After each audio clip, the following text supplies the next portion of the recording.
In this video, we are going to see a comprehensive scenario to demonstrate high availability and fault tolerance in action in Control Hub.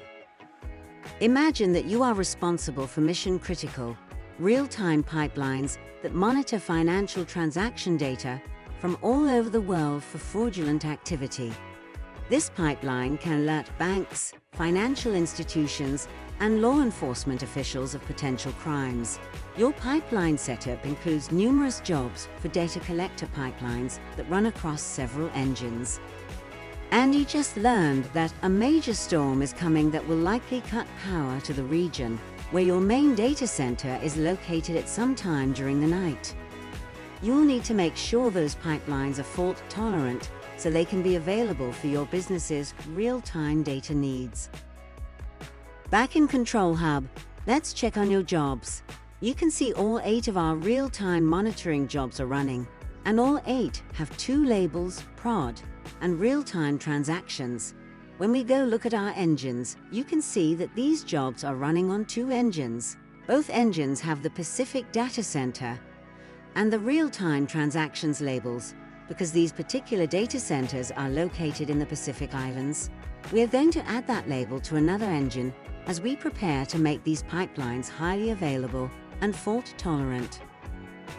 The storm has hit. You just got an email alert that an engine went down. Logging into Control Hub, we can see that in fact one of our engines went down. And now there goes the other one. As expected, now both of our Pacific data centers have lost power and gone offline due to the storm. Checking our jobs page, we can see that all 8 of our still active jobs are now offline as well. Let's return to our engines.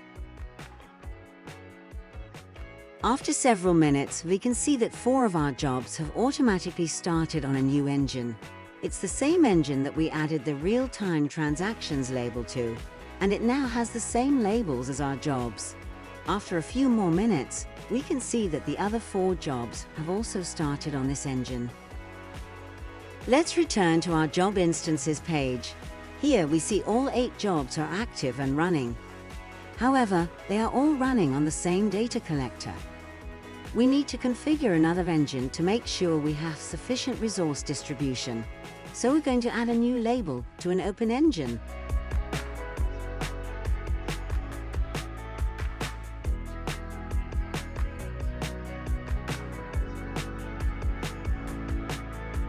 To complete our resource distribution, let's go back to the Job Instances page. We're going to select all of the jobs and click the balance icon. Remember, balancing jobs redistributes the processing load across all available engines that share the same labels as the jobs. And we see Control Hub do just that as 4 of the jobs restart on the new engine, while 4 stay running on the current one. As we look through each of the jobs, we can see that they are indeed running on the 2 new engines that we added labels to. These new engines are now handling the jobs that were running before the original engines failed. As we return to the engines page, we see 2 things. One is that one of our new engines has also failed. This is quite a powerful storm, affecting global data. The other is that the original 2 engines no longer display. Control Hub will remove failed, unresponsive engines after a certain amount of time passes. We are going to need another engine, so let's add a new label to an unused engine. Next, we're going to create a new engine to replace the failed ones in our ecosystem.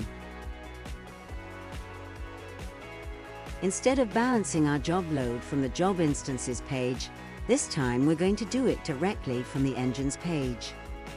As the new engine comes online, we can also see the job being balanced and redistributed among the matching engines.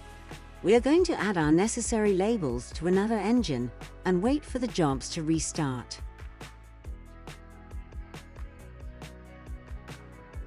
Here we can see our processing load now spread across 3 active engines, with 3 jobs running on 2 of the engines and 2 more jobs running on a 3rd engine.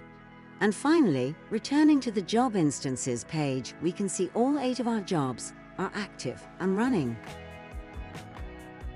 We've just demonstrated how high availability and fault tolerance works in Control Hub for a real-world scenario.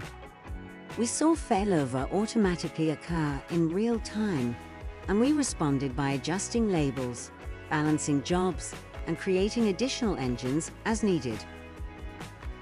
Now you know how to keep your organization's engines running and available. Thanks for watching.